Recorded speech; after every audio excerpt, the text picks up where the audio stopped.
We are now to the first report out session. I hope everybody's breakouts went well. As you remember the ground rules for this, you get 3 minutes unless you're a regional center, and then we might give you a few minutes more. For the presenters, you will be standing directly in front of the podium, which is why we have the easel here. You can put your poster boards up there. Gretchen will give you a microphone so that all the remote sessions can hear you. There were a few issues with Zoom, so we're hoping that those are taken care of and we won't have those moving forward. So, report out. We're going to go in order this time, and Patricia's going to come up for group number 1. For those of you that are counting, hopefully you know if you're 2, 3, 4, 5, 6, 7, 8, 9, or 10, but be ready to come up when it's your turn, okay? Any other questions? All right, super. Okay, hi, I'm Patricia Tripp with Carolina Farm Stewardship Association in Pittsburgh, North Carolina. Our group came up with several, and Representative Sample, recognizing there's a knowledge gap there, where to sample, what to sample, potentially the need for a sanitary survey, and then also consistency in messaging among the industry and within different regions. Number 2 was hold times at the laboratory. The fact that they're too short, it can take a half a day to even get your sample to the laboratory for farmers. And then also, hold times are not articulated by test methods.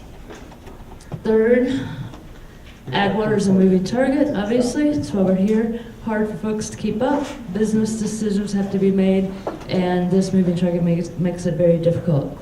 Number 4, historic data values. What do we do with these numbers, with this information? And then how can we utilize this information to determine change, possibly in testing frequency? And then what is this association of historical data, the association with the intended use? Also, we brought up the point that there are variances when using water during drought, which is when your lowest water levels are, and you have a higher risk of sediment at that time. Sanitizer labeling, intended purpose, using the sanitizer for the intended purpose, and then also evaluating side benefits of the sanitizer. Log die-off, how do we use it? And then largely, is it valid to use it? It was noted 2 studies by CPS support the non-validity of the 4-hour die-off mentioned in the rule. 4 day, sorry about that. Maximize resources, work together. How do we, I think we're ready, yeah. How do we maximize pickup locations, especially in rural areas, and the idea that maybe labs are needed in those rural areas for water testing. And then last, education and outreach. For all stakeholders, consistency and delivery of information among regulators, growers, buyers, auditors, again, all stakeholders there.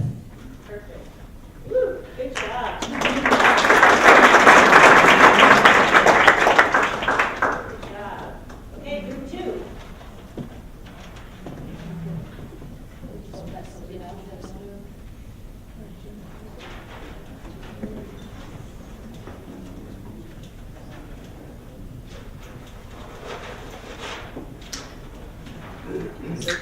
Group 2 summarized ours, boiled it down into 4 main areas. The first was a question around. To get you on camera. The first was a question around generic E. coli. Is it the right indicator? What's it an indicator of? Is it an indicator of public health risk and pathogens, or is it a fecal indicator? And if it's a fecal indicator and you're supposed to understand if something has changed, then is the sampling frequency in the rule sufficient to be able to recognize that something has actually changed if you take that generic E. coli is indeed a good indicator for that? Another question, another issue is around the cost of doing the sampling and testing when you have multiple water sources, especially when you have multiple water sources on a pretty small farm. How can that be managed? How can this cost be shared amongst several growers who might all be tapping the same water source, or if there's public testing of some of these water sources?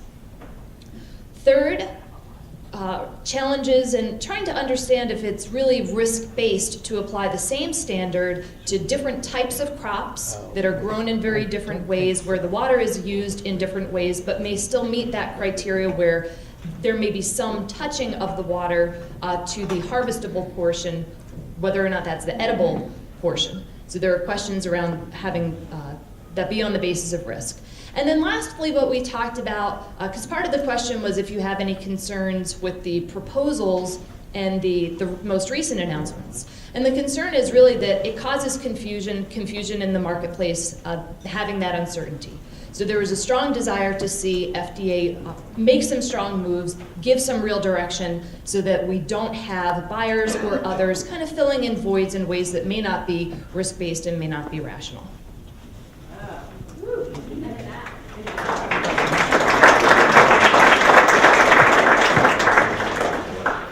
Group number 2. Group number 3.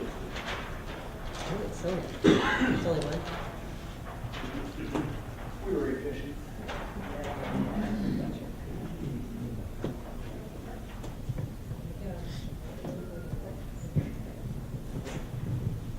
Okay, thank you. Our group had also a discussion on several different issues, and the two speakers that just talk about their issues touch on some of the issues we also discussed. So briefly, I just want to say one of the issues we identified was confusion about sampling locations because of the differences on water sources as well as regions. And a good example here was water, for example, in Florida versus water used in California. And so we're aware of that, and so there is a need to clarify where to sample and how to conduct the actual sampling. So for potential solutions, we're thinking about maybe some regional testing efforts, guidance, and also clarification of what is the meaning of as close to the water source as practical and also as close to harvest as possible. Now, point number 2, it was about cost and time to set up a quality profile, water quality profile. So for smaller growers, that was a big issue, and the need for technical assistance and funds was raised. But for those growers that already conduct testing, it would be a question of how to use current data. So that's another issue identified, challenge, and considerations for some solutions. And the third one was related to what Jennifer also mentioned, which is the questions related to the use of E. coli as an indicator. And so as part of the solutions, the discussion was what is the current research, and is there anything the FDA is doing that we should know or we should be aware of? So basically that's all. Thanks.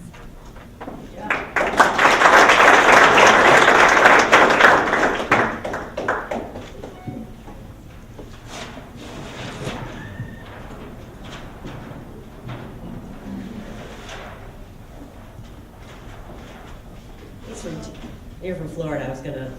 He's gonna take his time. He's a southerner. This side, Good afternoon, everyone. Group 4, I'll try to make this brief.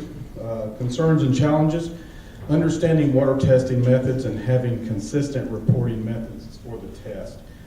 Being able to, from one testing lab to the next, are they illustrating and giving the results in the same manner, versus an actual level versus less than, so to speak. Concerns with contamination after measures have been taken to deter contamination was one of the points that were brought up. The ones here in the stars were more specific. They were ones that we really wanted to focus on. Sample delivering time frames, logistics as far as being able to, one of the instances, someone referenced Hawaii. Someone said that there was nowhere in the whole state of Hawaii to take their samples for testing at the moment. I'm going to assume that's true. Sampling profile.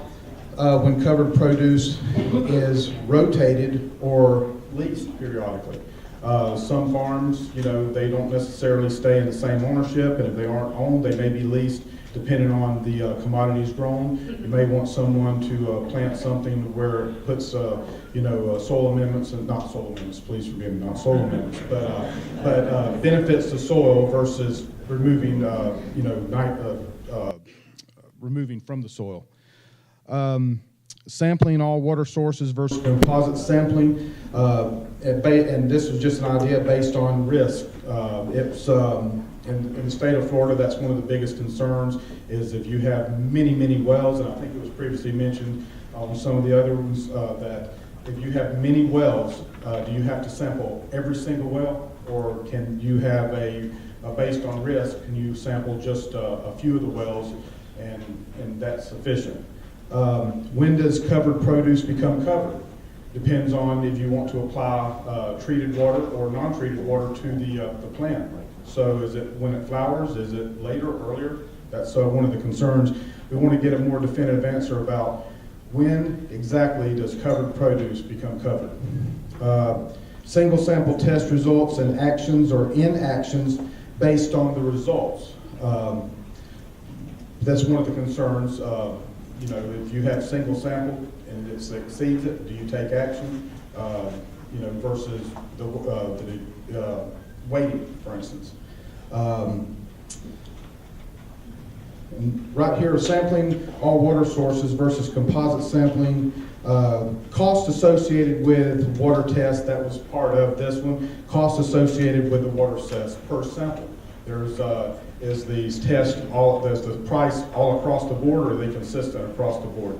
And the last, as far as pending proposals, simplifying the requirements, which is the reason we're here, that's a pro.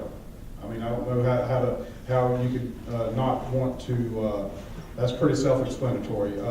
Announcements, as long as common sense requirements can be finalized, there is no need to continually prolong the compliance dates for water. Thank you.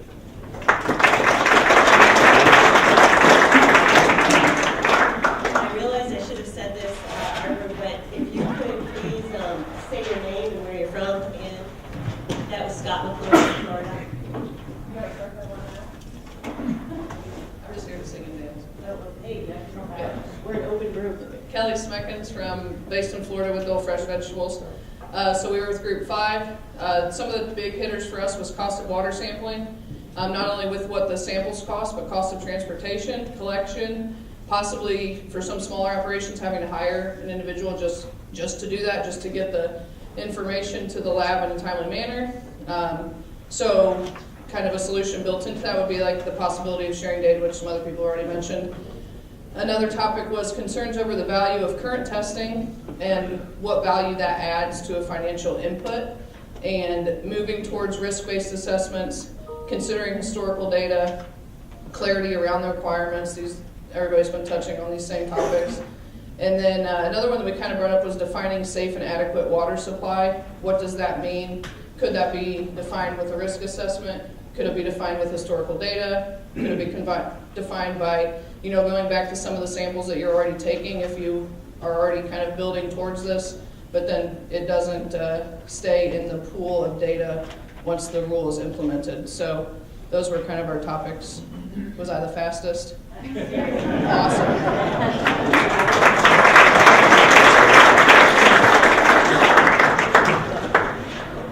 I can see this could get out of control. We're going to have like speed talkers. Anybody an auctioneer? That would be hilarious.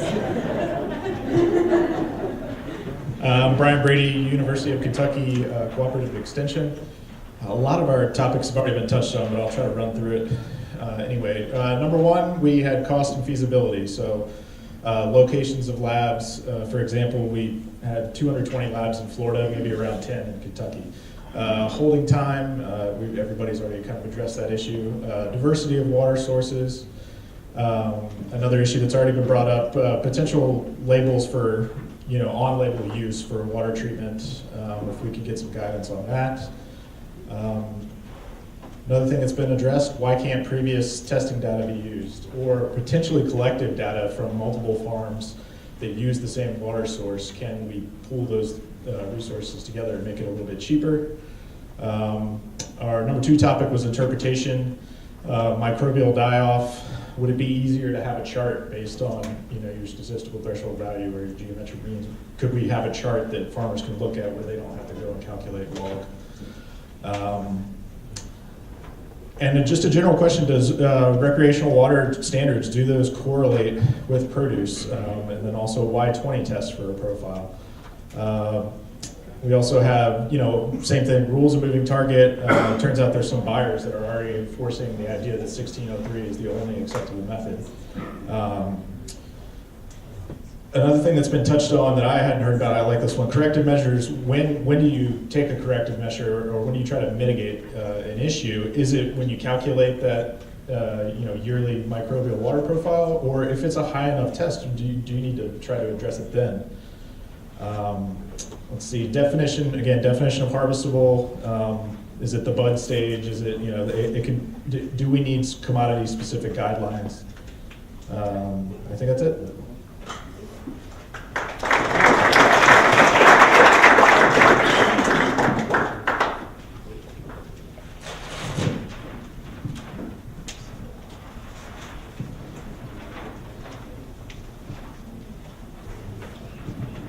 Hi, Andrew Kessler with Taylor Farms, group number 7. The first thing we talked about really was an overall messaging aspect of this from a big picture perspective, providing more clarity around the connection between this standard and really how it protects public health. We also talked about additional clarity on sampling methodology, when and how not only just the methodology, but methodology that represents the differences of irrigation water that we have throughout the country. Talked about the challenge with one indicator microorganism to represent all of these irrigation methods, that it may not be the best. And then a brief discussion about the compliance approach. One number yes, no, or the rolling compliance number that we have as an option right now. Did I miss anything? No. Good job.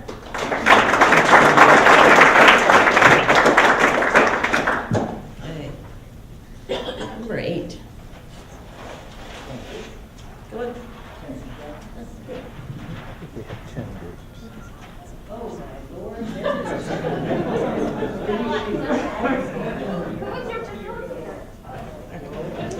My name is Karen Lowell. I'm with NR Natural Resources Conservation Service, USDA. So we had, I think it's worth noting, we had a pretty good diverse group, and the discussion folks were pretty similar in the things they were bringing up. So we talked about the benefit of FDA's willingness to consider different methodologies and the importance of that for giving flexibility to folks and being able to use historical data. I wrote a lot, so I have to read a lot here. But hold time remains challenging. Labs may not be do the required tests. That was an issue for one of our growers. They want clarity, real clear guidance on what tests are okay. There seemed to be some confusion about which tests had been listed in the variety of tests that were approved. One comment was you can't test food safety into a product. And so there was some discussion about how do you adequately help growers put together a process-verified, more HACCP-like approach to identify risks and then mitigate them appropriately. Challenges that were noted were that a lot of the risks are very specific to something that happens in the production environment, like a rainfall event or some sort of runoff that might enter the production environment. So testing isn't necessarily going to capture that without recognizing that there's times you might want to take an additional test to characterize your baseline, or to see where your baseline is, to see where you are at that minute, not your baseline. What if water quality not at spec, but no, issues of if you don't have an alternate water source and your water's not meeting the standard, then what are your options? Some growers don't have another source they can turn to, and as we've discussed, treatment options are still not very well defined for us. We talked about the need for real clarity on what the definition of ag water. So what part of the product, when, timing of when you're pulling your samples, and how does that help you best identify and mitigate risk. Are there factors in the production environment after water that you find after application does not meet standard that influence die-off that really need to be well clarified and understood? So a desire for good data to guide that risk assessment. And again, need guidance on how to define the die-off. One of our, a lot of our discussion revolved around how the language used in the regulatory guidance needs to be understandable to the people who are going to be tasked with implementing it. So we also had a discussion about how many of the growers in our group had staff on staff at the time that would really understand what they were being asked to do and how important that is if you want it done with the right risk mitigation potential, say. We talked not only about the cost of the samples, I'll just add to that, we talked about the cost of labor to pull those samples. It's not just the cost of the test.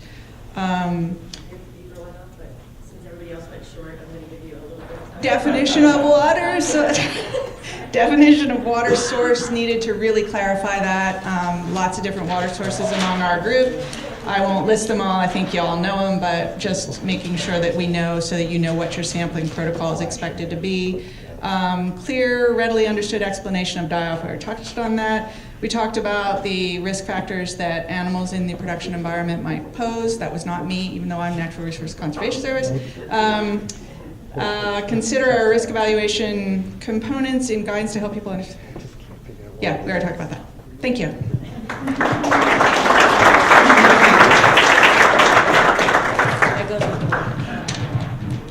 Okay, Mike is supposed to be bringing his 10 with him. Oh, number 9. Sorry, I can't count. Number 9.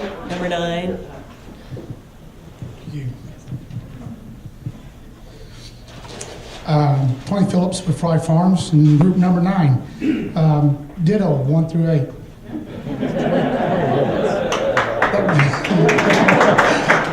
But our team worked too hard to just do it that way. So sampling logistics, we kind of summarized that and putting the idea of the sample locations. A lot of times that kind of covers 2 areas. One is getting the sample to the lab in that hold time and holding the temperature of that sample during that hold time. Some of our locations could be as much as 4 hours away from a lab, and you have to drive that, or you overnight it, but then you lose your hold time. Then you talk about location of our wells in one geographic area. We don't row in the same spot over and over and over. We move from field to field year after year, but we may not move outside of a 10 or 20 mile square radius. And our radius. And so with that in mind, we may have multiple wells, but it's a single aquifer. So we could be pulling the same water just in a different location. So is there something there we could do to cover that? Definition of a season. In produce, most of our seasons are very short. For us in the watermelon, cantaloupe, sweet corn area, we plant and maximum you're 90 days. Minimum you could be as early as 70 days harvest from the time it's put in the ground to the time you harvest. If you try to put 4 samples in that time frame, it gets challenging. So we have a process of doing that, but it does create quite a challenge. And then if you have multiple locations, then cost continues to become a factor. Different commodities have different risks, so that creates a conversation, as well as the single year. Do we go back every year, or with most produce, it's at least a 5-year rotation, sometimes more. So a 5-20 rule doesn't work at all for those particular crops. And then the source of the water, further define that in terms of, we grow in several regions. So in South Florida, we have seep irrigation, which comes right out of the channel. When we get into North Florida, we've got some wells. We get into Georgia, you've got ponds. You get into Indiana, Illinois, you're developing complete wells. And so everywhere we go, there's a different system, different testing, different ways. So how does that fluctuate in terms of the sample reports that we get back? I think that covers everything for the most part.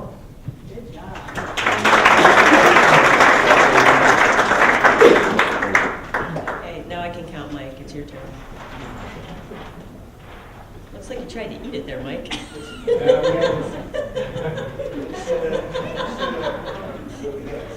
Gotta do a fight with that piece of paper. It was hard. It's an adult to do a kid's job. Okay, had a real diverse group. I think that was by design, but we had Samir in our group, and I think it distracted us a little bit because everybody wanted to ask him questions. So it sort of threw us off the mark a little bit. But certainly, cost was one of the things that came up, and I think that's just sort of a no-brainer.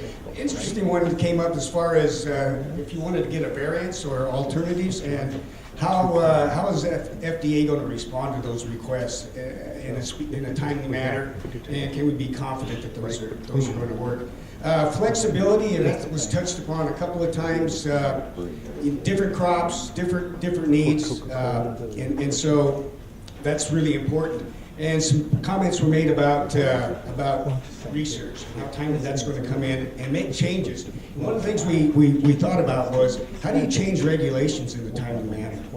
You know, that's it's really tough when there is a real need for a change, and look how long it takes. So, and you know, it's interesting because you want to stay current with research, but at the same time, you're going to be hamstrung trying to stay current with the process. The one size fits all again. Cost benefit, or is the testing and the results and the time and effort put into it, is it really equate back to public health?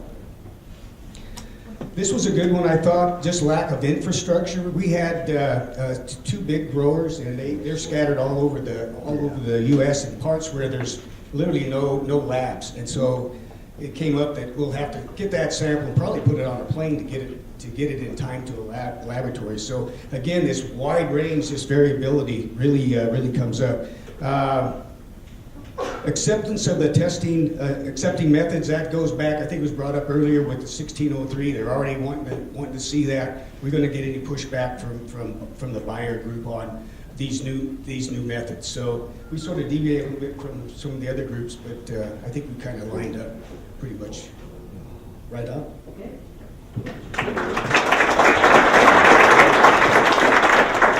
Okay, that takes care of the ones locally, so now we are going to move to our regional centers. I have it written here on my notebook. All right, so I got, I think, 6 or 7 points out of the 10 regional centers in the South as I group the answers together. The first I'm going to group together as a technical assistance issue. The comment was made at one of the regional centers, you keep telling us to go to Extension for help, but Extension can't read FDA's mind.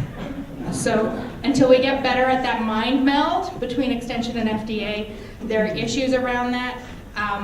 Technical assistance of how to help somebody fix a problem, confusion around, and I think some people said this already, land rotation and leasing land and not always knowing which well you're going to use in advance. Confusion around how and when to implement corrective measures, and I think we heard this in other groups, and I think that was not my timer that just went off also. We're cool, but not that cool. Thank you. Confusion around timing, and so group 9 stood up here and said we've got a really short season. The comment we got from some people is I've got a year-long season. I grow year-round indoors. I've got crop on my tree indoors. How does this work in that situation? As well, so sort of the opposing point to the one made earlier. Again, still questions around where do I go for testing methodologies. So that kind of all falls under this big technical assistance issue, not knowing where to go to help. This was a good one that I don't think I heard before. Clarity around ensuring public health protection, especially in events where you have incidental contact, right? So you know a drip tape's gonna break, you know a sprinkler that is not intended to contact, the harvestable portion of the crop may get blown into it by the wind. What do we do in these scenarios when we haven't tested the water and we have that incidental contact? How do you behave in those scenarios? Another point, what if none of the corrective measures work for you? What if you don't have an alternate source and you can't wait between the harvest, and you can't treat the water, and there's no corrective measure you can implement post-harvest. It's documented scientifically, sort of in terms of that, either reduction during commercial washing or decrease during post-harvest storage. What do you do in those scenarios where none of those three alternative or corrective measures work for you? Comment out of Puerto Rico related to language and Spanish translation. Is there any way we can get the actual rule translated into Spanish, not just the consumer, not just the PSA material? A lot of confusion out there over the rationale behind the standard. Do we need more research before we establish what these numbers are? Do we even need a multi-year microbial water quality profile if conditions and use are changing on an annual basis? And then finally, better communication between state, local, federal ag water standards. And hopefully you guys in the South, I got all your points. I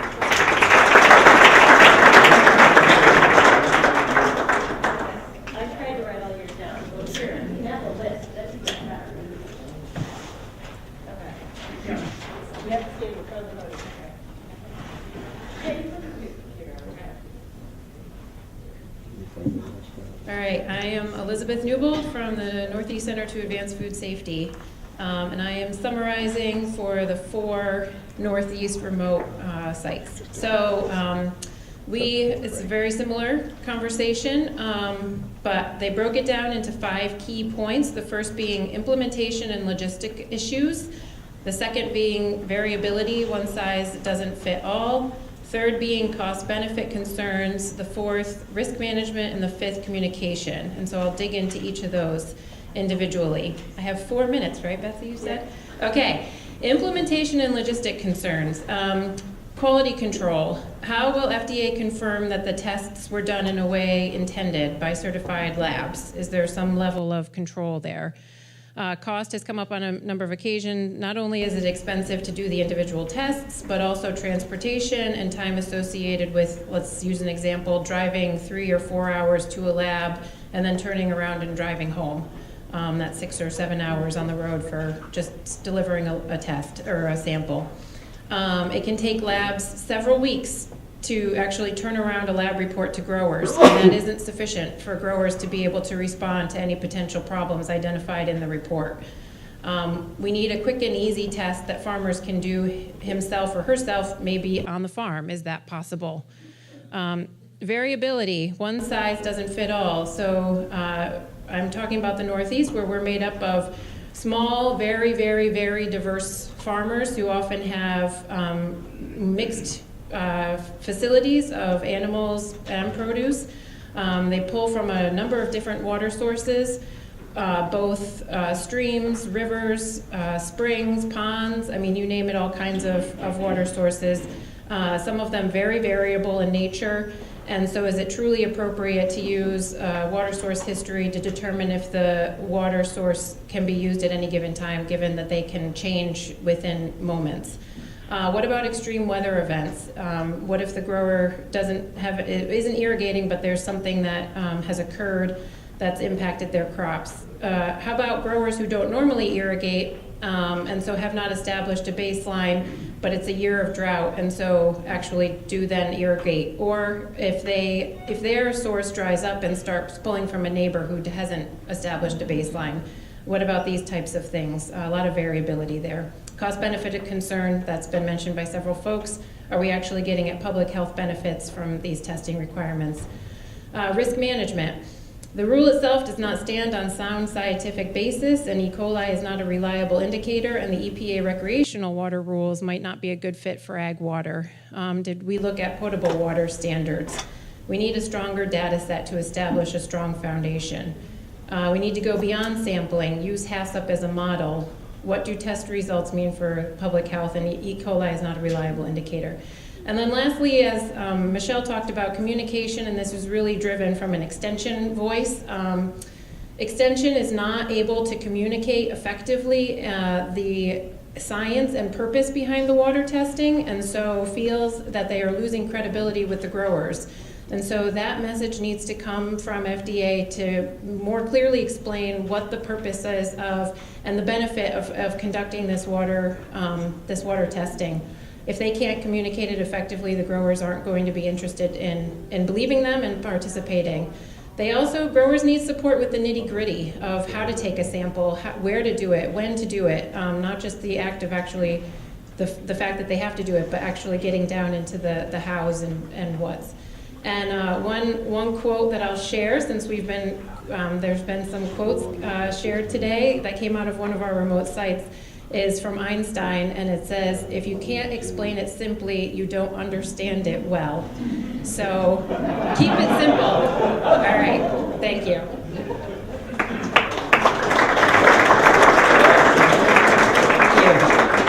All right, North Central.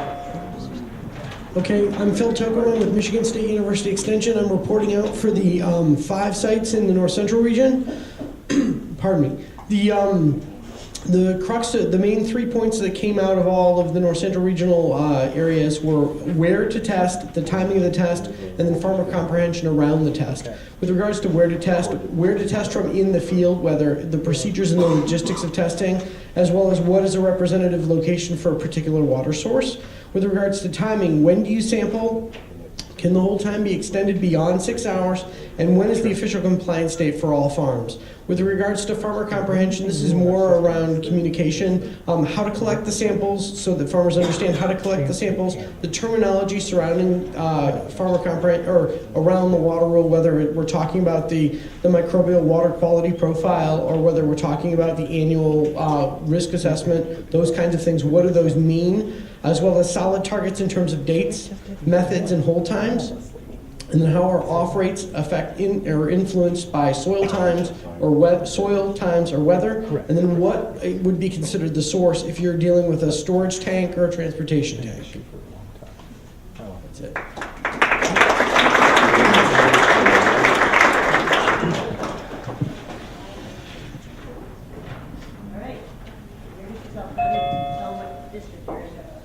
All right, I'm Connie Fisk. I work for Produce Safety Alliance, and I'm reporting out for the Western Center.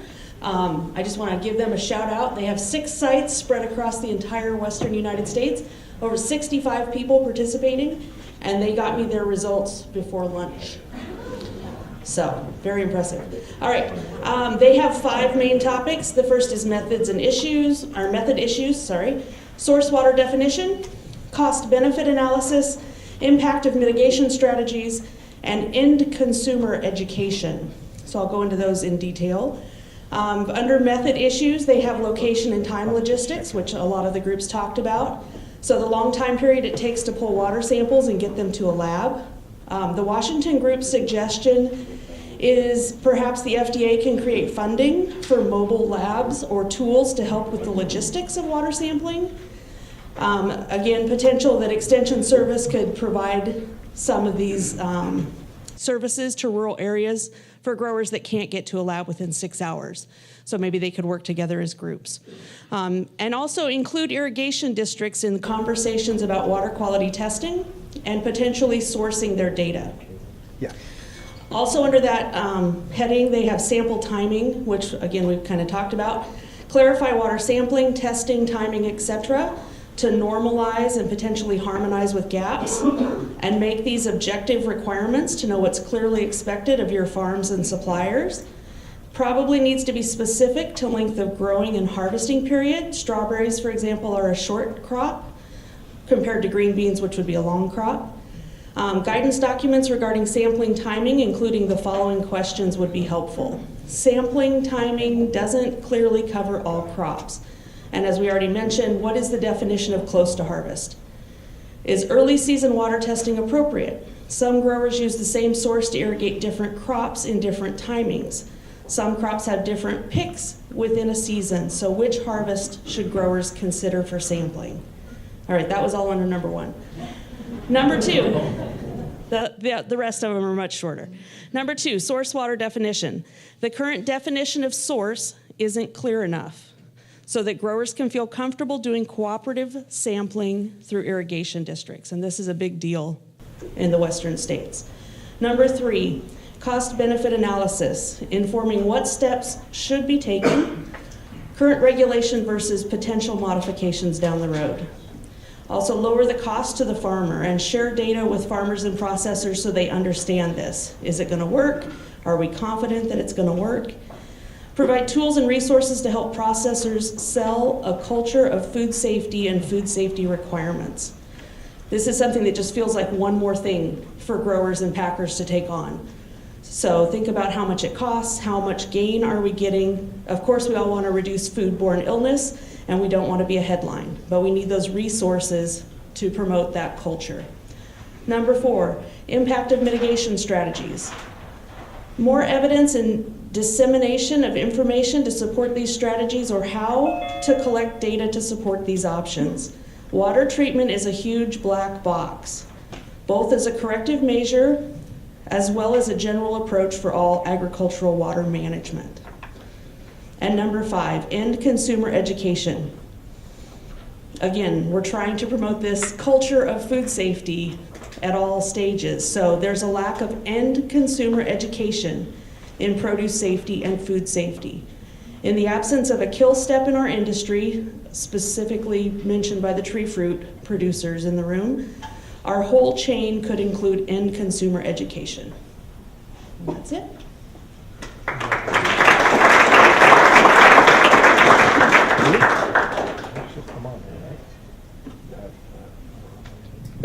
Thank you. Okay, so let me turn off the timer so it doesn't bone on me.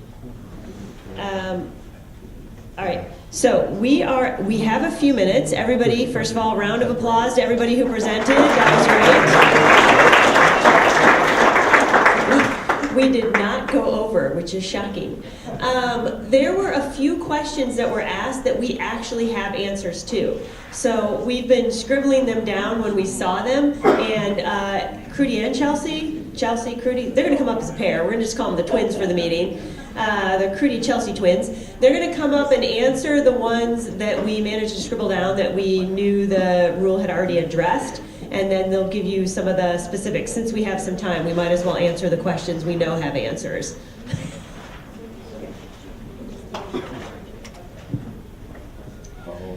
Okay, so I think there was one question around when the covered crop becomes in effect. Yeah, so when the covered crop becomes in effect. So that would be at the time of bloom. So then the water quality requirements would be in effect at that point.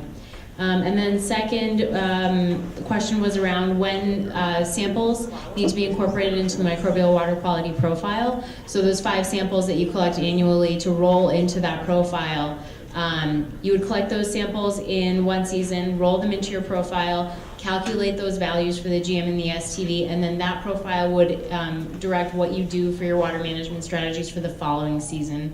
And depending on what your season looks like, it would direct your next season. All right, the next thing that we wanted to clarify is the issue of sharing water quality data and also historical data and whether or not you can use it to meet those requirements. And at least, from our perspective, it's not a matter of whether we would allow people to do that. From now on, it's just kind of figuring out how we can make that work. So we have in the rule right now that you can share data, you can incorporate historical data, but now it's a matter of figuring out what types of things you might have to look at in order to take advantage of that type of allowance. The last thing we wanted to talk about is compliance dates again. I know they can be really confusing. We've spent many, many months discussing them and getting ourselves confused. So again, just to reiterate, this is the proposed extension, and the extension is for 2 to 4 years, depending on the provision from the dates that are in the final rule. And the proposed dates would apply to when you have to start sampling for your profile. So under the final rule, the largest farms would have to start sampling in 2018. And then if finalized, this extension would mean that they would have to start sampling in 2022, from which point they have 2 to 4 years to complete the profile. So that would be a finished profile from somewhere between 2024 and 2026.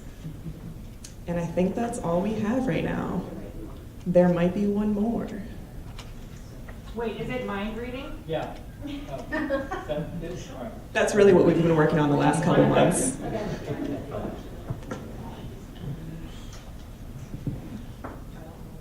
Okay, that's fine. This is where the mind reading comes in. Yeah. So there was one question around flexibility of the 5 samples. And so the way that the codified is written right now, it's 5 samples. But if you can show that there would be fewer samples necessary or greater samples necessary, there is flexibility within the rule to have that be an alternative. But you would have to have scientific justification to support that as a different approach. I don't think. Yeah, and I guess I'll add on to that. Part of this that we're interested in hearing about is, what type of information we might look at to kind of make those justifications to see if there is a way to bring down the sample numbers. Any more last minute ones? Are there any other questions to the answers to the questions? Is everybody clear? There were the text-to-video questions. If I can get a microphone, there's a guy with his hand open in the back there. I was asking if there's any questions to the answers to the questions. I'm just going to say that over and over again. Wait, there's a few. Go ahead. Real quickly, we were talking about blooming and the timing of water. What about those crops that don't bloom? Cabbage.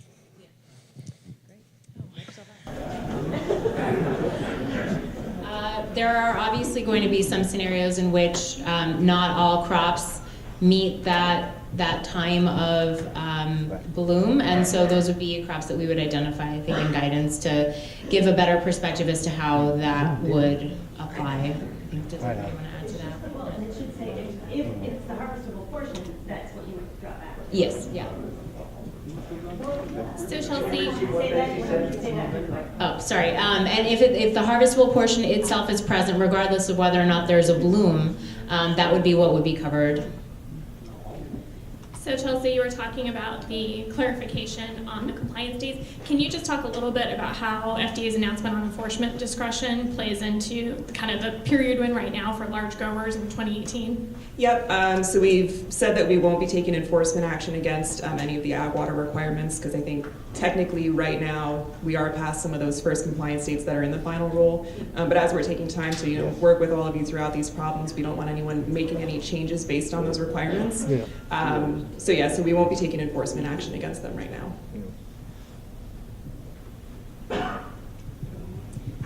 Addressing the profile once again, seems like it keeps getting jumped over. So 5 samples, challenging but doable on a short-term crop. But we may not go back to that field again for years to come. How do I build a 20 sample profile off of a field that I won't go back to for another 5 to 7 years? Yeah, and I think that's a unifying concern that I think everyone in this room has, and it was brought up, I think, in most of the breakout sessions. And that'll be kind of one of those factors that during these breakout sessions, kind of identifying different approaches that might help to accommodate situations like that, a different way to kind of overcome some of those issues. If I can add to that also, you're looking at taking samples of a source of water as opposed to the water that gets applied to a field. So if that source of water is being used anywhere else, you would still have to characterize that source. So just an additional clarification. We had a question from a regional center, or a phone-in question. Is there data to share that the USDA GAP testing frequency and standards are not adequate to ensure produce safety? Yeah, so I think the answer to that would be that the GAPS program is voluntary, and so it would be similar to the requirements that would be imposed by a third-party auditor or by our requirements or something like that. So it's a good starting point, but this just goes a little bit further by taking a long-term management strategy to water sources. And then one more. So Did you want to? I think the question was, is there scientific data that says that the historical frequency in which farmers have used through the USDA GAP program at 3 samples a year is inadequate to ensure the safety of produce that's been produced under that program for a decade?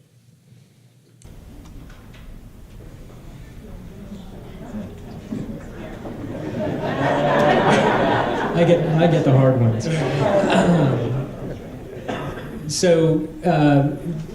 Yeah, sorry.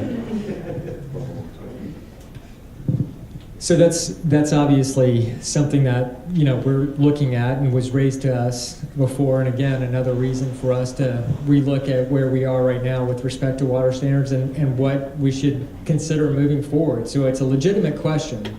The data that's been available to us through that program, it's limited to really draw any conclusions. And so I would say we would welcome any information that would support that there is the information that is generated through USDA GAPS harmonization or any other program that involves testing of water. We welcome that information to justify an approach moving forward. So some of the information that is now becoming available, for example, the data we've seen in Florida, but also now in other regions, is that the assumptions under the 5 samples that are in the current rule based on recreational water variability are just not realistic for agricultural waters. The variability in the agricultural waters is much higher.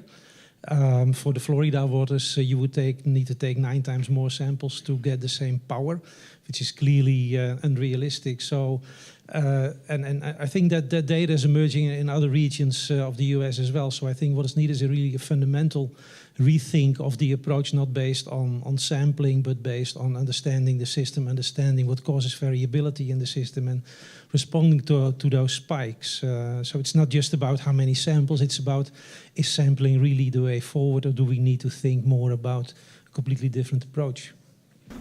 And I think that's a really great point. And that's a really great point, Ari. Thank you for sharing. And it definitely speaks to the fact that, you know, we're here to talk about, you know, what are alternative approaches that we could take to reassessing the SAC water subpart. One more comment, Michelle.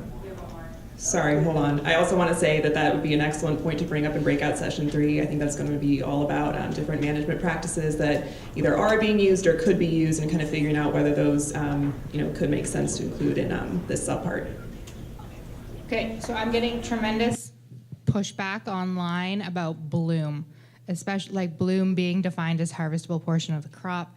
And they just want to point out that especially for tree crops, where that point from bloom to fruit or to edible portion could be anywhere from 6 to 14 months, that is maybe a bit unreasonable.